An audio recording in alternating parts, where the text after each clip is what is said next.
Aujourd'hui dans cette vidéo, on va voir 17 ETF que vous devriez vraiment considérer pour intégrer à votre stratégie ETF sur PEA. Et on va voir notamment, ça tombe très bien, une grosse nouveauté qui vient de sortir dans ces ETF il y a quelques jours. Alors aujourd'hui, beaucoup de personnes qui décident de se lancer dans l'investissement en bourse pour faire fructifier leur patrimoine vont le faire à travers une stratégie ETF. Donc les ETF, c'est ces fonds indiciels cotés qui permettent d'investir de manière simple, diversifiée et avec des frais réduits. Pour un particulier, la stratégie ETF, c'est à la fois la stratégie la plus simple, la plus efficace pour faire fructifier son capital. Et parmi ces nouveaux investisseurs qui se lancent dans une stratégie ETF, certains font le choix du PEA, uniquement du PEA, et de mettre de côté le CTO. Pourquoi? Tout simplement parce que le PEA présente plusieurs avantages qui sont quand même difficiles à ignorer. Déjà évidemment la notion de simplicité. Avec un seul PEA et non pas un PEA plus un CTO, les choses sont plus simples, tout est centralisé sur un même compte. La deuxième chose, c'est son cadre fiscal ultra avantageux. C'est le point fort du PEA. Après 5 ans de détention, les plus-values et les dividendes sont exonérés d'impôt sur le revenu. Tu ne paieras donc que les prélèvements sociaux, soit 17,2%. Sur le long terme, cette différence peut faire exploser la rentabilité de ton portefeuille. Et c'est également un circuit fermé qui favorise la croissance. Ça veut dire que tout l'argent qui est dans ton PEA continue de fructifier sans être impacté par les taxes tant que tu ne fais pas de retrait. Cela permet aux gains de s'accumuler plus efficacement grâce à l'effet des intérêts composés. Et donc ça amène une flexibilité importante à cette enveloppe. Par exemple, si tu optes pour un ETF distribuant, elle permet d'en diminuer l'impact car comme on vient de voir, tu peux réinvestir toi-même les dividendes touchés sans passer par la case taxe. Bien sûr, si tu ne retires pas ces dividendes du compte espèces. Tu paieras quand même des frais d'ordre pour investir ces dividendes, mais c'est moins impactant. Et en cas de changement d'ETF, on l'a vu récemment avec certains ETF qui changent tout simplement, qui ne suivent plus le même indice, et donc on peut avoir envie de se séparer de ces ETF quand c'est sur PEA. Pour les mêmes raisons qu'évoquées précédemment, c'est moins impactant. Alors évidemment, le PEA a aussi une limite, un désavantage, peut-être l'un des désavantages principaux par rapport au CTO, c'est le choix restreint d'ETF. Par exemple, ici, on peut voir sur Just ETF qu'il y a 2933 ETF accessibles via un CTO. Sur un PEA, quand on applique le filtre PEA, c'est tout de suite beaucoup moins important, 156 ETF. Tout simplement parce que le PEA impose des restrictions en termes d'éligibilité. Et donc investir sur un PEA, ça veut forcément dire faire des compromis, devoir faire des compromis sur le choix des ETF que l'on va intégrer à sa stratégie. C'est pour ça que dans cette vidéo, je vais te donner une base solide pour commencer avec 17 ETF qui sont, selon moi, intéressants, voire très intéressants, voire même indispensables pour certains dans une stratégie ETF sur PEA. Alors évidemment, ça ne veut pas dire que tu dois investir dans tous ces ETF, tu peux avoir un œil critique, à toi de les intégrer dans ta propre stratégie, de prendre tes propres décisions, mais j'espère que cette vidéo pourra t'aider, pourra t'inspirer.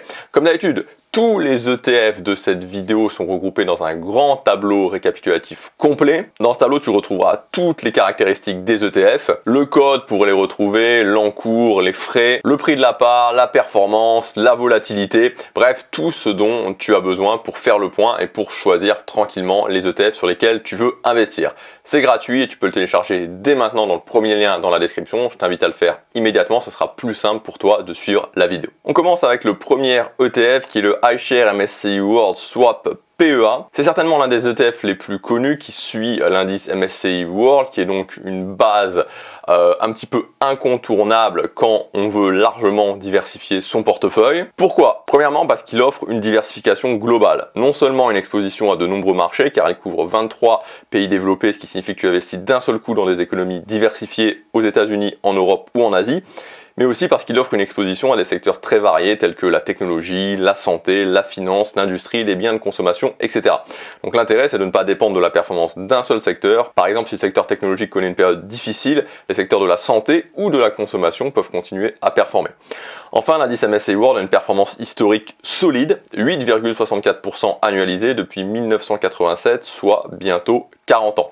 Et même si les performances passées ne garantissent pas les performances futures, c'est quand même un bon indicateur pour évaluer son potentiel dans l'avenir. Et bien sûr, le tout dans un seul et unique ETF, ce qui est bien plus simple à gérer. Alors pourquoi le iShares? Tout simplement parce que on pouvait considérer jusqu'à présent que c'était la meilleure option pour investir sur le MSCI World sur PEA. 100 fois moins cher que le Amundi CW8, donc 5,49 € au lieu de 541,25 € au moment où j'ai fait cette vidéo, où j'ai préparé cette vidéo, et avec seulement 0,25% de frais au lieu de 0,38% de frais. Et même si l'encours est moins important, 500 millions d'euros, c'est un encours suffisamment important, surtout quand on considère que cet ETF a tout juste un an.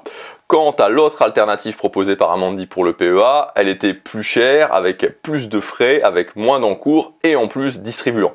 Donc il n'y avait pas vraiment à hésiter quant au choix de l'ETF MSCI World à mettre dans son PEA. Particulièrement quand on a un petit budget et quand on n'a pas un DCA très important. Sauf que ça c'était avant, et comme je vous le disais, la nouveauté qui vient d'arriver depuis le 11 mars 2025, c'est que Amundi vient de sortir un nouvel ETF MSCI World. Donc le Amundi PEA Monde, qui lui aussi tourne autour de 5 € et avec encore moins de frais que le iShare, puisqu'il est à 0,20% seulement. Alors évidemment, l'encours est encore très faible parce qu'il vient de sortir, mais il devrait grossir assez rapidement. C'est aussi un ETF capitalisant. On peut donc dire que cet ETF est une réponse claire et directe à BlackRock de la part d'Amundi, et donc la compétition est ouverte entre ces deux émetteurs pour le PEA, pour les ETF World. L'ETF numéro 3 que je vous propose dans cette sélection, c'est le Amundi Russell 2000. C'est un ETF sur les petites capitalisations qui n'entre pas dans le MSCI World qu'on vient de voir. Si tu veux investir dans les petites capitalisations dans le cadre du PEA, tu n'auras pas beaucoup plus de choix. Soit celui que je viens de t'indiquer, donc le Russell 2000 sur les petites capitalisations américaines, soit un ETF Amundi sur les petites capitalisations européennes. C'est un ETF qui suit le MSCI EMU Small Cap. Le choix sera assez vite fait puisque le Amundi Russell 2000 est plus performant. Il est aussi moins cher, 297 € au lieu de 359. Les frais sont plus faibles, 0,35% au lieu de 0,40%. L'encours est plus important, 1004 millions d'euros au lieu de 283 millions d'euros. Et évidemment, cerise sur le gâteau, on pourrait dire, il est capitalisant alors que le Amundi MSCI EMU Small Cap est distribuant. Donc pas vraiment d'hésitation à avoir quant au choix de l'ETF. Maintenant la question qu'on peut se poser, et je pense que beaucoup de personnes se posent, c'est que actuellement, est-ce que c'est toujours intéressant d'investir sur les small caps, sachant que récemment elles n'ont pas vraiment été à leur avantage. Je vais parler grosso modo de la première décennie 2000, où après l'éclatement de la bulle internet, l'indice a subi une correction sévère en perdant près de 40% de sa valeur entre mars 2000 et octobre 2002, et également pendant la crise financière de 2008, où le Russell 2000 a chuté de plus de 50% entre juillet 2007 et mars 2009. Mais pourtant, malgré tout ça, ma réponse c'est oui, c'est clairement intéressant d'investir dans les small caps, notamment pour la capacité qu'ont les petites capitalisations à rebondir après les crises. Par exemple, après la crise de 2008 qu'on vient d'indiquer, l'indice a connu un rebond spectaculaire, dépassant son niveau de pré-crise dès 2011. Ce qui n'a pas du tout été le cas des indices plus larges qui ont mis presque 7 ans à revenir à leur niveau d'avant-crise. C'est d'ailleurs ce qui permet au Russell 2000 de parfois surperformer les indices de grande capitalisation lors des phases initiales de reprise économique. Donc clairement, selon moi, c'est intéressant à l'intégrer à sa stratégie si évidemment on a un horizon en adéquation avec ce type d'ETF. L'ETF numéro 4, c'est le Amundi SP Eurozone PAB Net Zero Ambition. C'est un ETF thématique que tu peux choisir si l'avenir de la planète te tient à cœur. Cet ETF suit l'indice S&P Eurozone Large Mid Cap Net Zero 2050 Paris Aligned ESG Net Total Return, qui est conçu pour évaluer la performance des grandes et moyennes entreprises en Europe. Ces entreprises sont choisies et pondérées de manière à ce qu'ensemble elles contribuent à limiter le réchauffement climatique à 1,5 degré conformément aux objectifs de l'accord de Paris. Certains investisseurs sont complètement hermétique à cette thématique, mais d'autres y sont très sensibles et on le voit puisque ça attire clairement de plus en plus de personnes qui sont soucieux de l'impact environnemental de leur placement, puisque cet ETF n'a été créé qu'en juillet 2020, il y a un peu moins de 5 ans, et son encours est déjà très important, 2381 millions d'euros. Sans compter son prix assez faible, 34,80 €, et ses frais très raisonnables, 0,20%. La performance est intéressante, elle aussi, 16,32% annualisé sur 3 ans. Maintenant, un petit peu dans le même esprit, je vais te proposer l'ETF suivant, l'ETF numéro 5, c'est le Amundi PEA-O. Donc c'est un ETF qui suit l'indice MSCI ACWI IMI Water ESG Filtered. Donc ça représente la performance des entreprises dont les activités sont liées à l'eau, comme la distribution d'eau, la fourniture d'équipements liés à l'eau ou le traitement de l'eau, et il est basé sur une approche ESG. Donc les entreprises qui font l'objet d'une grave controverse ESG ou celles qui enfreignent le pacte mondial des Nations Unies en sont exclues. De plus, il est très large parce qu'il comprend des entreprises de grande, moyenne et petite capitalisation dans 23 pays des marchés développés et 10 pays des marchés émergents. Donc j'imagine que tu en as déjà entendu parler, l'eau c'est probablement quelque chose qui va poser problème dans les années, dans les décennies à venir. C'est vraiment un sujet. La plupart des gouvernements commencent à mettre des politiques pour mieux gérer l'eau, et c'est pour ça qu'on considère la thématique de l'eau comme une méga tendance. Tout simplement parce qu'elle touche des enjeux fondamentaux qui vont influencer la société, l'économie et l'environnement à l'échelle mondiale. Pour les investisseurs, ces méga tendances peuvent représenter des opportunités de croissance pour leur portefeuille. En ce qui concerne ce ETF plus particulièrement, on est sur une performance assez stable, autour de 10% annualisé depuis le début, même si depuis fin 2024, il a enregistré une légère baisse. Le prix est faible, 30 € seulement, seul bémol, les frais sont un peu élevés, 0,60% en raison du faible encours, 112 millions d'euros. C'est souvent le cas des ETF thématiques qui, même s'ils ne sont pas récents, ont un encours plus faible car ils attirent moins d'investisseurs. Cependant, ça reste avant tout des ETF de conviction. On va passer maintenant à l'ETF numéro 6, c'est le Amundi PEA MSCI Emerging Market ESG Leader. Donc cet ETF suit l'indice MSCI Emerging Market ex-Egypte ESG Leader Select 5% Issue Custom Capped.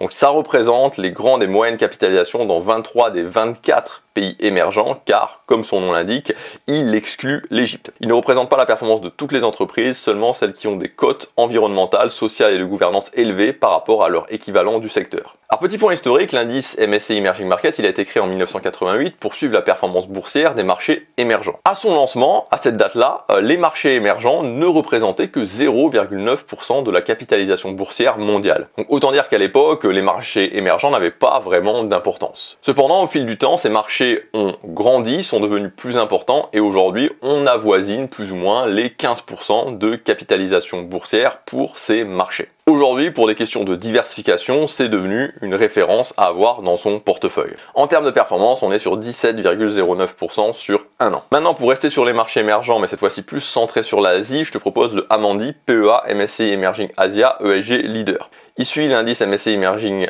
Asia ESG Leader Select 5% Issue Custom Capped, donc qui est plus pondéré sur l'Asie, dont les économies sont plus dynamiques que celles d'autres pays émergents. Par exemple, le poids de la Chine passe de 36 à 47%. Taïwan de 15 à 20% et la Corée du Sud de 6 à presque 10%. Il n'y a pas de différence significative entre ces deux ETF Emerging Market en termes de prix ou d'encours et les frais sont exactement les mêmes. Il y a juste une légère surperformance de l'Emerging Asia, donc si tu penses que la croissance se trouve préférentiellement dans la zone Asie, cet ETF serait peut-être plus fait pour toi. Maintenant, si tu n'investis pas forcément sur le MSCI World et que tu veux mettre du Japon dans ton portefeuille, je te propose l'ETF suivant qui est le Amundi ETF PEA Japan Topix. Sur la dernière décennie, 2014-2024, le Topix a affiché une performance solide. L'indice est passé d'environ 1200 points début 2014 à plus de 2800 points en janvier 2025, soit une progression d'environ 133%. Donc cette croissance est due à la reprise économique post-crise financière de 2008 et aux effets des politiques économiques lancées par le Premier ministre Shinzo Abe en 2012. Sinon, le Amundi ETF PEA Japan Topix est lui aussi peu cher, 29 € avec des frais faibles, 0,20%. L'encours est de 107,88 millions d'euros. On va passer maintenant à une sélection d'ETF dits factoriels qui ciblent des facteurs spécifiques tels que la valeur, tels que la qualité, le momentum ou la faible volatilité. Appelés également Smart Beta, ces ETF ont une approche plus ciblée et potentiellement plus performante que les ETF qui sont pondérés classiquement, tout en conservant les avantages de transparence et de coûts qui sont celles des ETF. L'objectif d'un ETF Smart Beta est de battre le marché ou de l'égaler tout en prenant moins de risques. C'est exactement ce qu'un fonds actif en général espère faire. Mais la différence, c'est que les ETF Smart Beta suivent un indice comme les ETF et donc offrent la même simplicité, transparence et faible coût que les ETF passifs qui ne cherchent qu'à égaler le marché. En fait, la réussite des ETF Smart Beta est due à leur capacité à exploiter des anomalies d'investissement qui sont connues pour avoir battu le marché à long terme. Alors dans cette vidéo, on ne va pas tous les faire, je vais te proposer 3 ETF factoriels. Premièrement, l'ETF numéro 9, le BNP Paribas ESG Low Volatilité Europe. Le facteur Low Volatilité se concentre sur les actions qui présentent une volatilité historique plus faible que la moyenne du marché. Comme on peut le voir sur le top 10 des entreprises qui composent cet ETF, les actions de ce facteur sont généralement issues de secteurs stables comme l'industrie, les biens de consommation l'alimentation de base ou la santé, qui sont des secteurs non cycliques qui résistent pendant les récessions. Tout simplement parce que ces secteurs gardent une demande plus ou moins constante, même en période de crise, quel que soit l'état de l'économie, on va toujours avoir besoin de se nourrir ou de se soigner par exemple. Donc le but de cet ETF, c'est de réduire le risque de ton portefeuille tout en maintenant des rendements intéressants. Ceci dit, la performance n'est quand même pas négligeable, on est sur 18,98% depuis un an, 10,01% depuis 3 ans, 8,66% depuis 5 ans et 8,09% depuis le début. D'ailleurs, si je compare au MSCI World en bleu, cet ETF va plutôt bien performer pendant les périodes de forte volatilité ou de marché baissier, car les investisseurs sont plus nerveux et recherchent des actifs plus sûrs. L'ETF suivant, l'ETF numéro 10, c'est le BNP Paribas ESG Quality Europe. Comme tu peux le voir sur ce graphique comparatif, les actions du facteur qualité, comme celles du facteur faible volatilité, sont défensives et génèrent une surperformance en période de ralentissement. Mais cette fois-ci, c'est parce que le facteur qualité est composé d'actions d'entreprises qui présentent des caractéristiques de haute qualité, comme la rentabilité élevée, une stabilité des revenus, une faible dette, etc.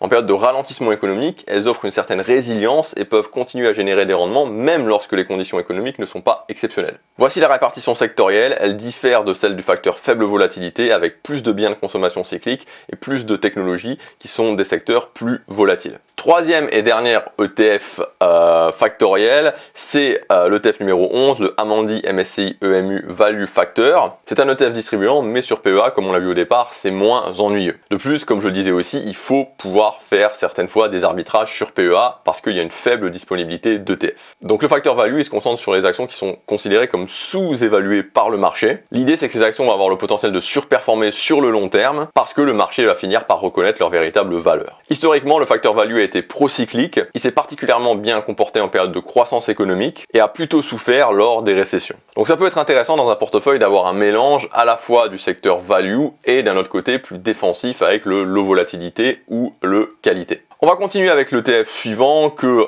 j'ai pas forcément besoin de présenter mais qu'il fallait quand même intégrer dans ces ETF indispensables, c'est évidemment l'ETF SP500. Il s'est imposé comme l'un des indices phares au monde et l'un des indices les plus suivis. C'est aussi un indice qui a su s'imposer car malgré des périodes de forte volatilité ou de crise majeure, il a démontré une résilience remarquable sur le long terme. Par exemple, son rendement annualisé de 11,29% sur 33 ans montre sa capacité à surmonter les obstacles et à générer de la valeur pour les investisseurs patients. L'ETF numéro 12, c'est donc le Amundi PEA SP500. Au niveau des caractéristiques, on a un prix très abordable, moins de 50 €, un encours important, 843 millions d'euros, et des frais faibles, 0,12% seulement. En termes de performance, on est sur du 15,57% annualisé depuis sa création en mai 2014, soit il y a un petit peu plus de 10 ans, ce qui est un excellent rendement pour un indice très large. On entend souvent que le SP500 est un indice qui est de plus en plus concentré sur quelques entreprises du secteur technologique. C'est dû au fait que le SP500 est un indice pondéré en fonction de la capitalisation boursière des entreprises. Donc plus l'entreprise est valorisée en bourse, plus elle a de poids dans l'indice. Cela se voit sur l'image qui représente un visuel de la taille relative de chaque entreprise dans le SP500. Du coup, c'est aussi possible d'ajouter certains ETF alternatifs, comme par exemple l'ETF numéro 13, le Amundi PEA SP US Industrial ESG. Donc comme on l'a vu, le SP500 actuellement est très exposé aux tech, mais aussi à la consommation et aux services financiers, alors que l'industrie ne pèse que 8%. On pourrait penser à ajouter une petite dose d'ETF industriel ESG qui permet d'avoir un poids plus équilibré entre différents secteurs et également de renforcer ton exposition aux entreprises industrielles qui sont souvent plus diversifiées et moins dépendantes des tendances technologiques. Et puis le secteur industriel n'est pas aussi explosif que le secteur technologique ultra performant, mais aussi très volatile. L'industrie offre un petit peu plus de stabilité avec une croissance plus régulière. Au niveau des caractéristiques de cet ETF, on a un faible prix, 38,09 €, des frais à 0,50%, c'est un petit peu plus élevé que la moyenne car il s'agit d'un ETF sectoriel et que l'encours est seulement à 90 millions d'euros. Avec l'ETF numéro 14, on revient en Europe avec le BNP Paribas Easy Stock Europe 600. Donc lui aussi, c'est une référence pour les investisseurs qui veulent suivre l'évolution des marchés européens. Cet ETF reproduit de manière large et diversifiée l'économie européenne car il englobe 600 entreprises de différentes tailles issues de 17 pays européens. Ces pays incluent non seulement les membres de la zone euro, mais aussi d'autres nations européennes importantes comme le Royaume-Uni ou la Suisse. Ces caractéristiques sont assez intéressantes, cela te coûtera moins de 20 € pour investir dessus, 17,62 € exactement, et tu n'auras que 0,18% de frais. L'encours est assez important, 847 millions d'euros. Ceci dit, si tu veux investir sur l'Europe, le stock 600 n'est pas la seule possibilité, il y a aussi l'Euro Stock 50, c'est un indice plus concentré. Alors pourquoi on pourrait être tenté d'investir sur l'Euro Stock 50? Parce que depuis quelques années, même si ça n'a pas toujours été le cas, cet indice a tendance à surperformer le stock Europe 600, donc ça pourrait être une option intéressante pour certains investisseurs. L'ETF que je vous propose, c'est le Amundi Euro Stock 50, un ETF avec des frais très faibles, 0,09% seulement, et un encours très élevé, 3440 millions d'euros, même s'il est un peu cher, 140,28 euros. Maintenant, on va terminer cette vidéo avec deux ETF plus performants. L'ETF numéro 16, qui est le Amundi PEA Nasdaq 100. Donc, je ne vais pas rentrer dans les détails de cet indice parce que c'est un indice quand même assez bien connu. Il regroupe les 100 plus grandes entreprises non financières cotées sur le Nasdaq, une des principales bourses aux États-Unis. Donc, c'est un indice très performant et même l'un des indices les plus suivis au monde pour mesurer la performance du secteur technologique. Pour autant, il n'est pas composé exclusivement d'entreprises du secteur technologique, même s'il en contient 50%.